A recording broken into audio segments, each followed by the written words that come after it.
আসসালামু আলাইকুম।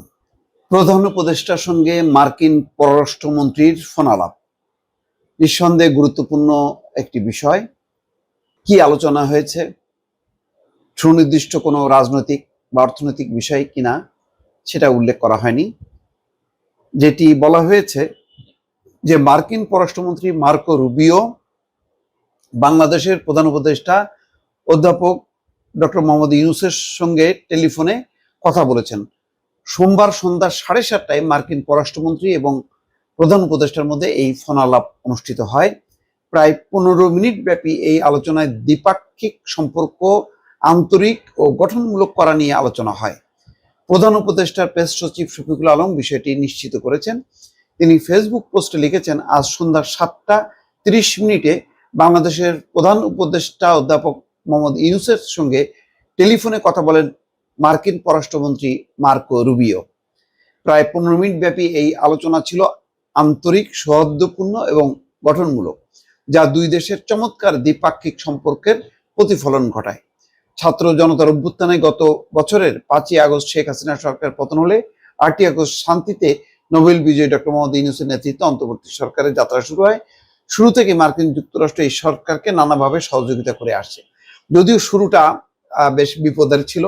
অনেকেই মনে করছিল যে ট্রাম্প প্রশাসন আসলে তারা যেহেতু দেখতে পারে না ডক্টর মোহাম্মদ ইউনূসকে, ডক্টর মোহাম্মদ ইউনূসের সাথে সম্পর্ক হিলারি ক্লিনটন এবং জো বাইডেন এই প্রশাসনের সঙ্গে, সুতরাং ডক্টর মোহাম্মদ ইউনূসের খবর আছে তো। এবং নির্বাচন প্রাককালে কিছু কথাও বলেছেন, বাংলাদেশে এখন বিশৃঙ্খল অবস্থা আছে এবং বাংলাদেশে সংখ্যালঘুদের নির্যাতিত হচ্ছে, এই কথাগুলো কিন্তু নির্বাচনের প্রাককালে বলেছিলেন।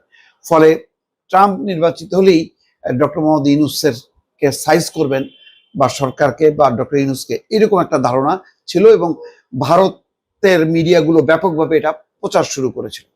কিন্তু ক্ষমতা আসার পরপরই কিন্তু পরিস্থিতি ভিন্ন রকম দেখা গেল, যেখানে সবচেয়ে ইলন মাস্ক তখন ট্রাম্পের খুব ঘনিষ্ঠ সহযোগী, একবার তার সঙ্গে কথা বলেছেন এবং সেখানে তার ব্যবসায়িক সম্পর্ক, স্টারলিংকে বাংলাদেশে প্রবেশ, এই সব বিষয় নিয়ে কথা বলেছেন। পাশে ডোনাল্ড ট্রাম্প ছিলেন। তো এতদিন পর্যন্ত ইলন মাস্ক পর্যন্ত ছিল, কিন্তু বড় ধরনের কোনো কর্মকর্তার সঙ্গে সরাসরি কোনো কথাবার্তা হয়নি। এই প্রথমবারের মতো কথা হয়েছে ডক্টর মোহাম্মদ ইউনূসের, এবং খুবই সিগনিফিকেন্ট। এবং এমন একটা সময় যখন রোহিঙ্গা বিষয় নিয়ে একটা আলোচনা হচ্ছে, যে মানবিক করিডোর, তারপর চট্টগ্রাম বন্দর বিদেশিদের ব্যবস্থাপনায় দেয়া, এটা নিয়ে একটা আলোচনা আছে, ইঙ্গিত আছে যেখানে আমেরিকার কোনো স্বার্থ আছে কিনা।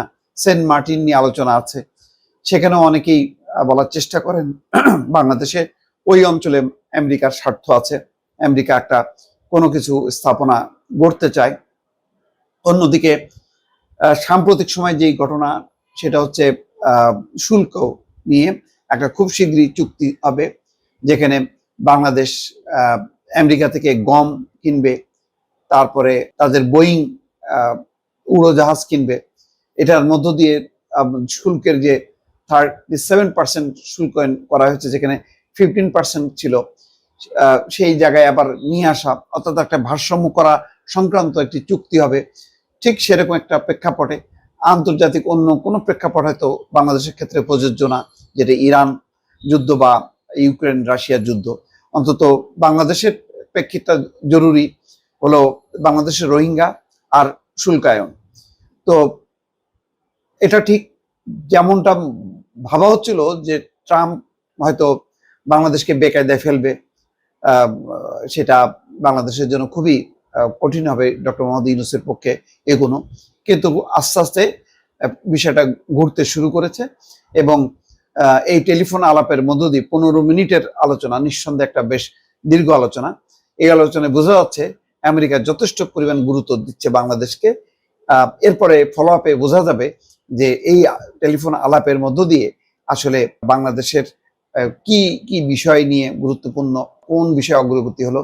এছাড়া সামনে নির্বাচন, সেই নির্বাচন নিয়েও কোনো নির্দেশনা আছে কিনা, যেহেতু অন্তর্বর্তীকালীন একটি অবস্থা আছে, সেখান থেকে একটা নির্বাচিত সরকারের কাছে ক্ষমতা হস্তান্তর, সেই বিষয় নিয়েও আলোচনা হয়েছে কিনা। মানে কোনো কিছুই স্পষ্ট না সাবজেক্টটা, ভার্বালি যেটা হয় যে আন্তরিক গঠনমূলক দ্বিপাক্ষিক সম্পর্ক, কিন্তু ঠিক নির্দিষ্ট কোন কোন বিষয়, নিশ্চয়ই এটা ভাবার যথেষ্ট কারণ আছে যে এইসব আলোচনায় খুবই সুনির্দিষ্ট হয় এবং আমেরিকা যেখানে যেখানে মনে করে তাদের স্বার্থ নিহিত আছে সেই সব বিষয়গুলো তুলে ধরে। সেই প্রেক্ষিতে ডক্টর মোহাম্মদ ইউনূস কিভাবে বিষয়টা হ্যান্ডেল করেছে এবং কি আলোচনা করেছে নিশ্চয়ই পরবর্তী কার্যক্রমে পরিষ্কার হবে। দর্শক ভালো থাকবেন, আল্লাহ হাফেজ।